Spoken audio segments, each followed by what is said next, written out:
नमस्कार दोस्तों, international relation के इस सीरीज़ ऑफ लेक्चर में आपका फिर से स्वागत है।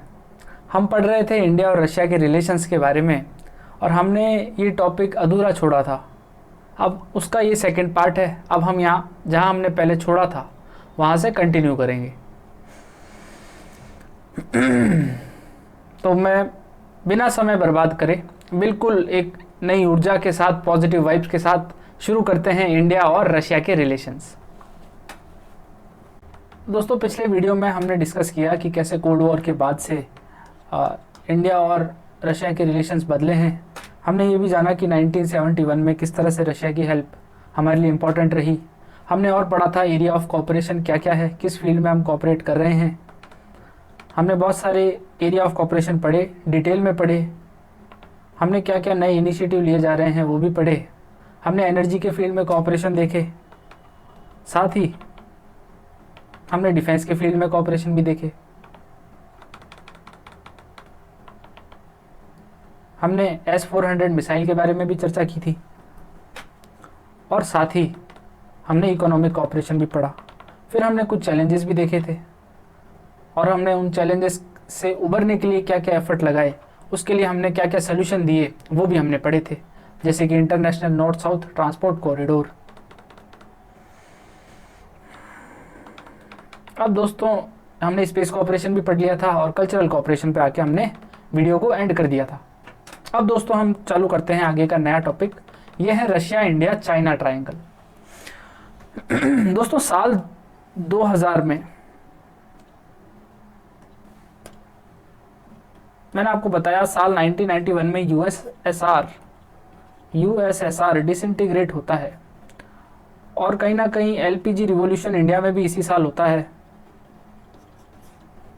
और साल 2000 आते आते इंडिया और रशिया एक मिडिल इनकम कंट्री बन जाते हैं। हमने ये भी देखा इंटरनेशनल स्फीयर में कि साल 1978 के बाद चाइना भी अपना ग्रेट लीप फॉरवर्ड ये प्रोग्राम चलाता है और इसके तहत अपनी इकोनॉमी को ओपन अप करता है और चाइना की भी बहुत अच्छी ग्रोथ होने लगती है साल 1978 के बाद।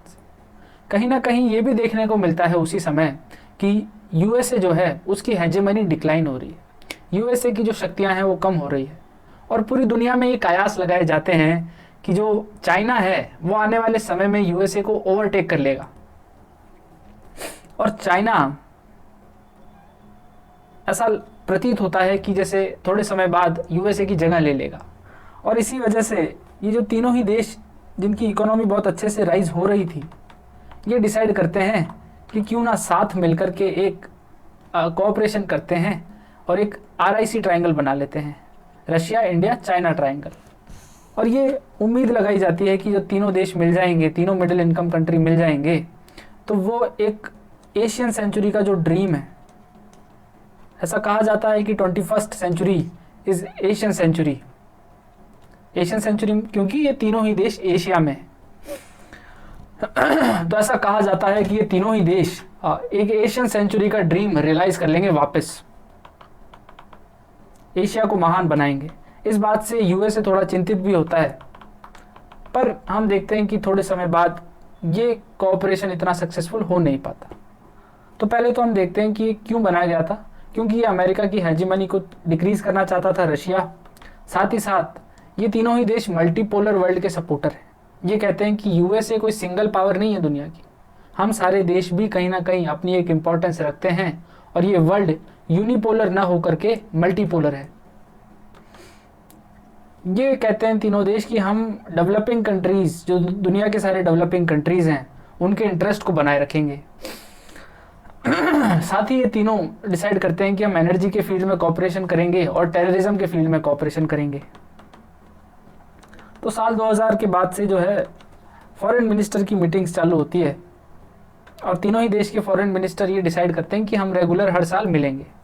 पर जैसा आपको पता है, इंडिया और चाइना की ज़्यादा बनती नहीं है और इंडिया और चाइना की इस दुश्मनी की वजह से ये RIC जो ट्रायंगल है, ये आइडिया लगभग फेल हो जाता है। तो RIC आइडिया हमेशा जिक्र में तो है पर एक प्रैक्टिकल आइडिया नहीं है, इंडिया और चाइना की ज़्यादा बन नहीं रही है। तो कई लोग कहते हैं कि RIC जो आइडिया है वो एक फेल्ड आइडिया है। दोस्तों अब इम्पोर्टेंट टॉपिक की हम चर्चा करते हैं जो न्यूज़ में बहुत ज़्यादा था और कई लोग इसके बारे में जानना चाहते हैं, इसकी डिटेल जानना चाहते हैं, वो है यूक्रेन क्राइसिस।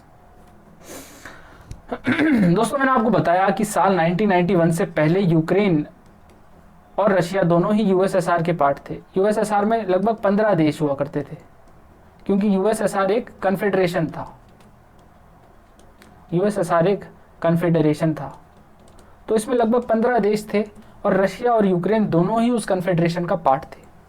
पर 1991 के बाद से जब वो कन्फेडरेशन टूट गया तो यूक्रेन अलग हो गया और साल 1991 के बाद से ही यूक्रेन की जो क्लोजनेस है वो वेस्टर्न कंट्रीज के साथ ज़्यादा होने लगी, चाहे वो इकोनॉमिक टर्म्स में हो चाहे मिलिट्री के टर्म्स में हो। कहीं ना कहीं यूक्रेन ये इंटेंशन जताने लगा कि हम जो है नाटो को ज्वाइन करेंगे। नाटो क्या है? North Atlantic Treaty Organisation. इसके बारे में पूरे डिटेल में अभी अपन चर्चा करेंगे। तो यूक्रेन कहता है कि हम ये नाटो ज्वाइन करेंगे, ऐसी मनसा जाहिर करता है और रशिया इस बात से बहुत खफा हो जाता है और इसी वजह से साल 2014 में जो है ये क्रीमिया जो रीजन है इस पे रशिया अटैक कर देता है। तो रशिया बहाना बनाता है कि जो क्रीमिया में रहने वाले लोग हैं, ये बात ध्यान रहे कि साल 2014 से पहले क्रीमिया यूक्रेन का हिस्सा था। तो रशिया ये बहाना बनाता है कि ये जो क्रीमिया में लोग रहते हैं ये रशियन भाषा बोलते हैं और जो यूक्रेन है वो इनके ऊपर जुल्म कर रहा है, तो इनको बचाने के लिए हम इंटरफेरेंस कर रहे हैं। और साल 2014 के अंदर रशिया क्रीमिया के अंदर जंप कर जाता है और क्रीमिया को यूक्रेन से अलग करके अपने अंदर मिला लेता है। तो ये जो रशिया करता है साल 2014 में, ये एक बहुत ही बोल्ड मूव है और इसकी काफ़ी आलोचना होती है वेस्टर्न कंट्रीज में। और यूक्रेन भी एक बात समझ में आती है कि यार ये इस तरीके से अगर हम रहेंगे तो ये रशिया तो हमें डरा कर रखेगा। रशिया भी ये बात साफ कर देता है कि नाटो का हमारे पास आना या हमारे पड़ोसी देश का नाटो में मिल जाना रशिया को पसंद नहीं है। पर समय बीतता है। साल 2014 में बहुत ज़्यादा क्रिटिसिज्म होता है और सैंक्शंस भी लगा दिए जाते हैं रशिया के ऊपर। इसका बहुत अच्छा एग्जाम्पल है काटसा, countering American adversary through sanctions act. और रशिया के ऊपर सैंक्शंस लगा दिए जाते हैं। एक इंपॉर्टेंट मेजर ग्रुपिंग हुआ करता था G8, उसमें से रशिया को बाहर निकाल देते हैं और अब वो ग्रुपिंग G7 के नाम से जाना जाता है। पर थोड़े समय बाद रशिया फिर से एक नया मूव करता है और साल 2022 में रशिया फिर से यूक्रेन के ऊपर हमला करता है।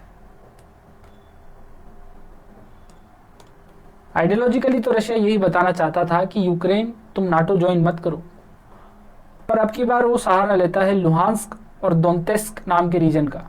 ये दोनेत्स्क यहाँ पर है यूक्रेन में और यहाँ लुहांस्क है। और ये कहता है कि जो यूक्रेन है वो इन देशों के ऊपर जुल्म कर रहा है और कहता है कि हम इन दोनों देशों को आज़ाद कराएंगे। और रशिया अपने वॉर टैंक्स वगैरह यहाँ भेज देता है, अपनी आर्मी भेज देता है और हमला कर देता है यूक्रेन के ऊपर। तो साल 2022 के बाद से एक फुल फ्लेजेड वॉर डिक्लेयर हो जाती है। दूसरी तरफ यूक्रेन को सपोर्ट करने लगता है नाटो ग्रुपिंग। वो कहते हैं कि यूक्रेन अभी तो हमारा मेंबर नहीं है पर हम यूक्रेन को सपोर्ट करेंगे। तो नाटो जो है अपने वेपन्स वगैरह भेजता है, नाटो अपनी इंटेलिजेंस भेजता है और एक फुल फ्लेजेड वॉर होता है रशिया और यूक्रेन के बीच में। अभी भी ये वॉर जारी है और आज भी ये एक टेंशन का मुद्दा बना हुआ है। काफ़ी दुखद घटनाएं हो रही है, कई लोग मारे जा रहे हैं और वॉर अभी भी जारी है। पर दोस्तों इस वॉर का असली कारण क्या है ये जानना ज़रूरी है। तो अब हम देखेंगे कजेज ऑफ वॉर। दोस्तों रशिया चाहता है कि हम सोवियत यूनियन की वो पुरानी ग्लोरी वापस लेके आएं। रशिया कहता है कि पहले जो एक स्वर्णिम काल था जब यूएसएसआर राजा हुआ करता था, यूएसएसआर भी एक पावर सेंटर था, उस समय को वापस लेके आए। और अब क्योंकि यूएसएसआर का उत्तराधिकारी रशिया है तो रशिया भी एक मेजर सुपर पावर बने। तो अपनी पावर दिखाने के लिए रशिया ने ये वॉर की है, ऐसा कुछ लोग कहते हैं। कुछ लोग ये भी कहते हैं कि यूक्रेन में जो लड़ाई हो रही है वो हकीकत में यूक्रेन और रशिया की लड़ाई नहीं है। लोग कहते हैं कि यूक्रेन में जो लड़ाई हो रही है, जस्ट अ मिनट,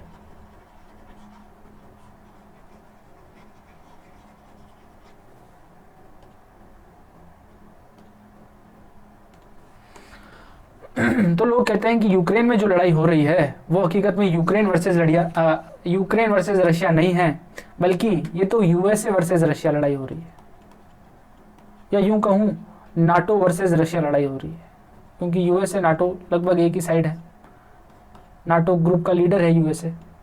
तो यूक्रेन के बहाने से एक तरीके से प्रॉक्सी वॉर हो रहा है यहाँ पर। जमीन तो है यूक्रेन की, पर लड़ रहे हैं रशिया और यूएसए।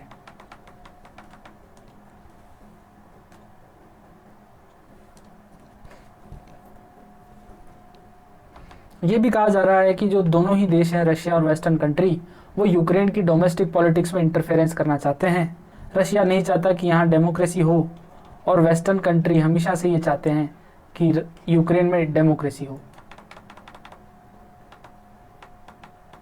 साथ ही साथ कई लोग ऐसा कहते हैं कि साल 2014 में, साल 2014 में जब रशिया ने यूक्रेन के एक पार्ट क्रीमिया को एनेक्स कर लिया था और अपने अंदर मिलाने में कामयाब रहा था, तो रशिया के अंदर एक कॉन्फिडेंस आ गया कि हम इसी तरीके से यूक्रेन के दूसरे पार्ट्स को भी अपने अंदर मिला सकते हैं।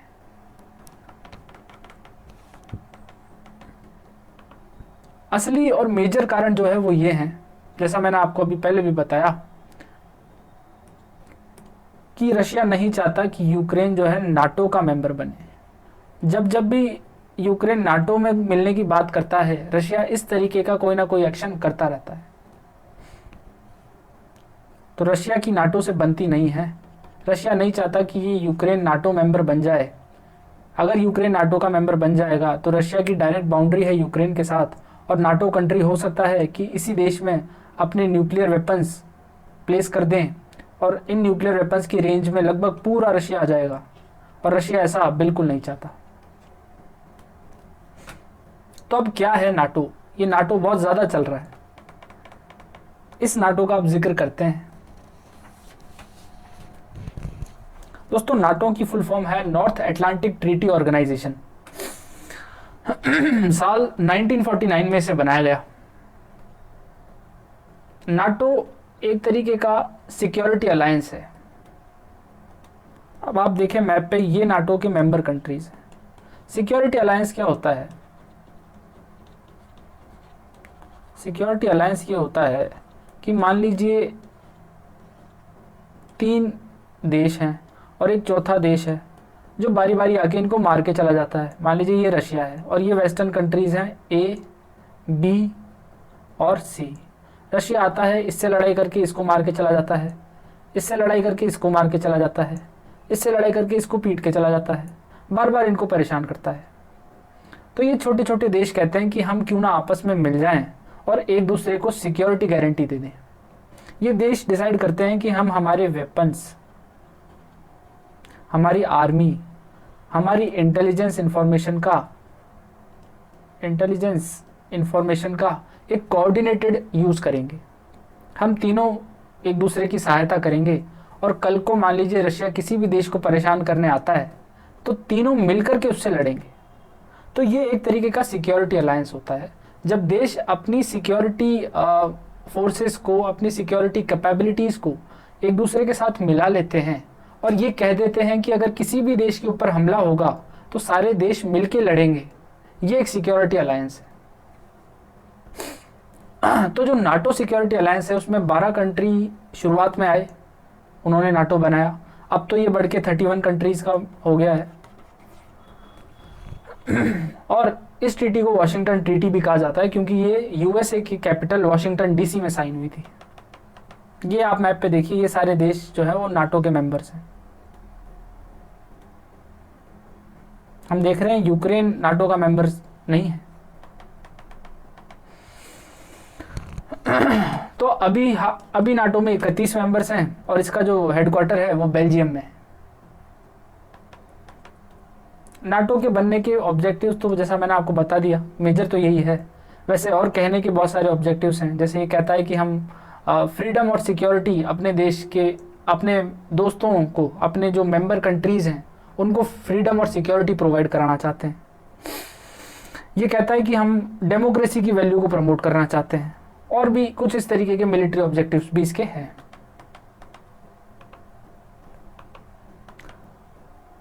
ये सब जानने के बाद दोस्तों, अब समय आ गया है कि हम इस बात का जिक्र करें कि जो रशिया यूक्रेन वॉर हुई है, इसका इंडिया पर क्या इम्पैक्ट पड़ा है। इस इम्पैक्ट को हम अलग अलग सब कैटेगरीज में डिवाइड करके पढ़ेंगे। तो सबसे पहला है पॉलिटिकल इम्पैक्ट। पॉलिटिकल इम्पैक्ट सबसे ज़्यादा इंडिया के ऊपर ये पड़ा है कि इंडिया का जो बैलेंसिंग करने की जो पॉलिसी है वो इंडिया के लिए बहुत मुश्किल हो गई है, क्योंकि अब यूक्रेन और रशिया दोनों ही एक अलग पाले में हैं, एक अलग गुट में हैं। तो दोनों को ही साथ लेकर के चलना इंडिया के लिए चैलेंजिंग हो गया है, क्योंकि इंडिया के इंटरेस्ट दोनों में है। रशिया से हम ऑयल और वेपन्स इंपोर्ट करते हैं, और यूक्रेन से हम बहुत सारे फर्टिलाइजर्स इंपोर्ट करते हैं। तो ये ज़रूरी है कि इंडिया दोनों ही देशों का दोस्त बना रहे, पर साथ ही साथ किसी भी देश को नाराज़ ना करे, जो कि आइडिया है कि we will be friends to both but enemy to none. तो इस पॉलिसी को फॉलो करना थोड़ा सा मुश्किल हो रहा है इंडिया के लिए। दोस्तों, इकोनॉमिक सेंस में भी ये हमारे लिए कुछ डिफिकल्टीज हो रही है। जैसा मैंने आपको बताया कि रशिया के ऊपर सैंक्शंस लग गए हैं,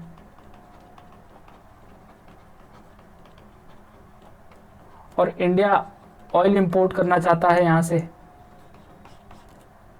इंडिया वैसे कर रहा है ऑयल इंपोर्ट, पर अभी भी इंडिया के ऊपर सैंक्शंस का खतरा बना हुआ है, और वेस्टर्न कंट्रीज कई बार अपनी नाराज़गी जता चुके हैं। They are very annoyed with this act of India कि आप क्यों रशिया से ऑयल इंपोर्ट कर रहे हो।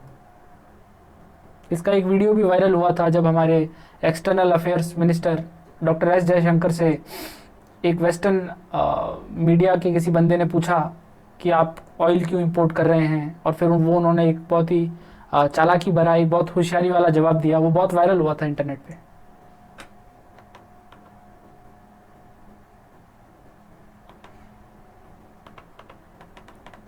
साथ ही साथ दोस्तों, डिफेंस में भी इंडिया को बहुत कुछ झेलना पड़ रहा है। डिफेंस का जो इंडिया का सेक्टर है वो भी इस रशिया यूक्रेन वॉर से प्रभावित हुआ है, क्योंकि मैंने आपको बताया कि S-400 मिसाइल जो हम यूक्रेन से वापस लेने वाले थे, S-400 मिसाइल जो हम यूक्रेन से इंपोर्ट करने वाले थे, उसकी डिलीवरी में इशू आ रहा है। शायद S-400 का एक तो S-400 डिलीवर हो चुका है, पर बाकी जो S-400 मिसाइल हैं वो डिलीवर नहीं हो पा रहे हैं। क्यों? क्योंकि सैंक्शंस लगा हुआ है रशिया के ऊपर। ऐसे ही डिप्लोमेसी के फील्ड में भी इंडिया के लिए बहुत ज़्यादा चुनौतियां आ गई है। जैसा कि अभी हाल ही में G20 समिट जिसकी अध्यक्षता इंडिया ने की, इंडिया इसका प्रेसिडेंट था, पर हमने देखा ना तो यूक्रेन के हेड ऑफ स्टेट वहाँ पर आए, ना ही रशियन प्रेसिडेंट व्लादिमीर पुतिन भी नहीं आए। तो दोनों ही देशों के राष्ट्राध्यक्ष इतनी महत्वपूर्ण G20 समिट पे नहीं आ पाए, और इंडिया क्योंकि उस मीटिंग का प्रेसिडेंट था, उसका अध्यक्ष था, तो इंडिया के लिए ये डिप्लोमेटिकली बहुत ही चैलेंजिंग इशू बन गया। हमने ये भी देखा कि हम एक जॉइंट डिक्लेरेशन भी नहीं दे पाए। जॉइंट डिक्लेरेशन तो दिया, पर जॉइंट डिक्लेरेशन में हम रशिया यूक्रेन वॉर के बारे में कुछ ज़्यादा खुल के जिक्र नहीं कर पाए। तो ये डिप्लोमेटिकली भी हमारे ऊपर इस वॉर का असर हो रहा है। एक इम्पॉर्टेंट इशू इस वॉर का असर जो हुआ वो डायस्पोरा क्राइसिस है। मैंने आपको बताया था कि हमारे बहुत सारे स्टूडेंट्स रशिया में मेडिकल स्टडीज़ करते हैं। वो इसलिए करते हैं क्योंकि इंडिया के प्राइवेट मेडिकल कॉलेजेस से ज़्यादा उनको सस्ता पड़ता है, कॉस्ट इफेक्टिव पड़ता है यूक्रेन के प्राइवेट कॉलेजेस। तो कई सारे इंडिया के बच्चे वहाँ मेडिकल स्टडीज़ करते हैं, पर जब ये वॉर हो गया तो ये बच्चे उस वॉर में फंस गए, और इंडिया ने बहुत ही कामयाबी से ऑपरेशन गंगा चलाया, और इंडिया ने बहुत ही कामयाबी से ये ऑपरेशन गंगा चलाया और इन फंसे हुए बच्चों को वापस इंडिया लेकर के आए, सकुशल लेकर के आए, बिना एक भी कैजुअलिटी के। इंडिया इन सभी बच्चों को वॉर के दौरान लेके आता है। ये अपने आप में एक बहुत ही अच्छी हमारी फॉरेन पॉलिसी कहूँ या हमारे फॉरेन पॉलिसी एनालिस्ट की जीत कहूँ, ऐसा माना जाता है। तो ये नाम ध्यान रहे, ऑपरेशन गंगा हमने चलाया। मेडिकल स्टडीज़ करने वाले हमारे जो स्टूडेंट्स यूक्रेन में फंस गए थे उनको वापस लेके आए थे। तो दोस्तों इसी के साथ आज का ये वीडियो होता है समाप्त और इंडिया रशिया रिलेशंस भी खत्म होते हैं इस वीडियो के साथ। मैं आशा करता हूँ कि ये वीडियो आपको पसंद आई होगी।